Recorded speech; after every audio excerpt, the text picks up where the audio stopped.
What's up, guys? Julia here with Alpha Elite Wealth, and in this video we are going to talk about one of my favorite subjects, which is investing in real estate. Now, real estate is a great way to build your wealth, but there are definitely a lot of things that you need to know before you get started. So this video is really just meant to serve as a beginner's guide for those who are interested in getting started investing in real estate. Maybe you're not quite sure where to start. So I'm going to outline the steps needed to take in order to not only prepare for, but to actually start to invest in real estate. With that being said, I'm going to keep it super simple. We'll go step by step with steps that you can start implementing in your life as soon as today to get started on your real estate investment future. So when I'm referring to real estate investments, I'm referring to the type of real estate investments where you're purchasing a property and then you're renting it out to a tenant who's going to pay down that mortgage for you. Hopefully in that time frame, they're also giving you a little bit of profit. And then in about 15 to 30 years from now, you're going to end up owning that property outright. The first step you need to take when you're considering investing in real estate is to just start building your credit score. And the reason I stress this is because lenders are basically going to look at your credit score and they're going to determine what loan, if any, they're going to give you. I literally can't stress this enough. The better credit score you have, the better loan options you're going to get, the better interest rates you're going to get. So it's really, really important that when you are looking to invest in real estate that you do have a good credit score. The second step you need to take in order to get started is you need to start saving your money. The reality is that you can't invest in real estate if you don't have any money to put down. You can't invest if you don't have money, with bad credit, with seller financing. I'm sorry, but those deals just really don't exist. Typically, you're going to need between 5% and 20% down of the purchase price. You're also going to need to show proof of income in order to get the loan and get it at a good interest rate. So in order to start saving money to invest in real estate, not only should you live a little bit on the more frugal side, you also have to have some type of income. Now you're probably thinking, all right, Julia, like, of course you have to have income. Hello, like that sounds like common sense. But the reason I say that is you'd be really surprised at how many people actually ask me about investing in real estate and they just have no money saved up, they have no income, and that's just not going to work. So this income can't just be, hey, I had a good month with sales and I'm going to use this extra money that I have to invest in real estate. That's really not what lenders are looking for. Lenders are looking for consistent, stable income. So typically they're going to look at your tax returns for probably at least the last 2 years to determine what type of loan they want to give you, or if they even want to give you a loan and what type of interest rate they're going to give you on that loan. So the more stable income that you can prove, the better off you'll be. So that really just sums up steps 2 and 3, which are not only save your money, but also have income coming in order to save.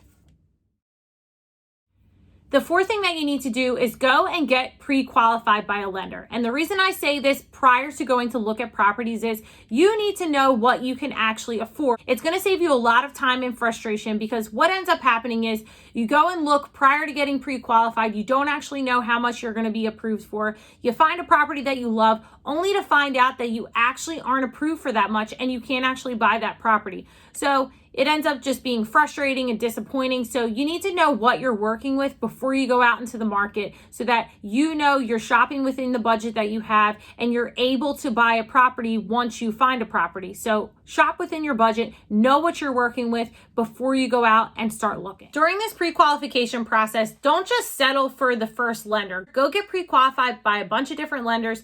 Make sure that you're getting the best interest rate. The other good thing about being pre-qualified by a bunch of different lenders is if, God forbid, something happens with your first choice lender, you already have a couple others lined up. The one question that I do get when I recommend for people to go and get pre-approved by a bunch of different lenders is, isn't that going to negatively affect my credit score if all of these lenders are pulling my credit? And the answer is actually no. So if there are several lenders that are pulling your credit within a 30 to 60 day period, they're all actually going to be grouped as one inquiry rather than a bunch of inquiries. So it's not going to negatively affect your credit score. So running your credit 10 times is going to be the same as if you ran it 1 time. So that's not something you need to worry about. And this is really designed to encourage consumers to shop around for the best rates. So don't worry about that. Go and get pre-qualified with a bunch of lenders. Make sure that you're getting the best rates. Once you get pre-approved for your loan, you're going to start shopping for your investment property, and you really need to do your homework. So maybe you had an idea of an area in mind prior to starting this process. Maybe you can afford it. If you can, great. If you can't, what I do recommend is do your homework, maybe drive 5 to 10 minutes down the road, because that's probably where you're going to find your up and coming neighborhoods. So you found a property that you think is a good investment. Make an offer. Throw a bunch of offers against the wall, see what sticks. Chances are, if it is a good investment, you're probably going to have some competition. So don't let that discourage you. Just really try to avoid getting into any type of bidding wars, because that's where you end up overpaying for property. You also really need to pay attention to sites like Zillow, Realtor.com, go to open houses. Good investments aren't just going to fall into your lap. You need to do your homework. You need to be aggressive. If this is the type of industry you want to be in, you need to go after it. So don't just sit around and hope that the right investment just falls into your lap, because it's just not going to happen. Once you submit an offer, it's been accepted, it's time for step 7, which is to do some inspections on the property you're looking to purchase.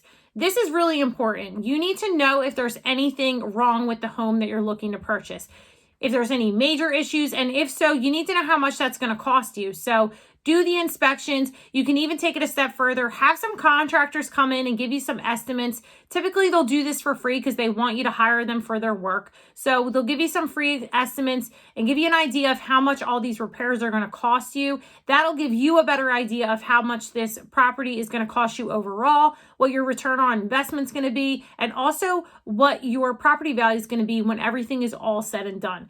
The more you know about the property you're looking to invest in, the better off you're going to be.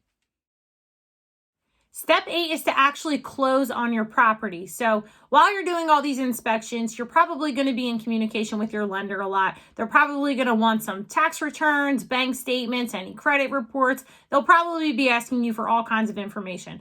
And this process of closing on a property usually takes 20 to 45 days. You've done your inspections, you've closed on your property. That means it's time for step 9, which is to start doing some minor renovations. The good thing about this is the more you do renovations in the home, the more value that it's going to bring to your property. So you're building equity right away. So you already know what needs to be done. So it's time to start doing those minor renovations and building some instant equity in your home. The other positive to building instant equity in your home is that the property value is going to increase. And as the property value increases, that means that you can rent it out for more. And that's going to lead me into our final step, step 10, and that is to find a tenant. Now, you can do this in many different ways. You can use Facebook, Craigslist. Maybe you want to use a referral system and just let your friends and family know that you have this property for rent. If you have a vacation home, you might want to consider something like Airbnb or VRBO, but just find what works best for you and stick with that. You know, something that works best for one person maybe doesn't work best for another. So I recommend you find what you feel works best for you and just stick with that. With that being said, that's going to sum up our video for today. I really hope you guys found this information helpful. If you did enjoy the video, please be sure to give it a thumbs up. Also hit that subscribe button and that bell down below so that you get notifications anytime I upload a new video. Thank you guys again for watching, and I'll see you next time.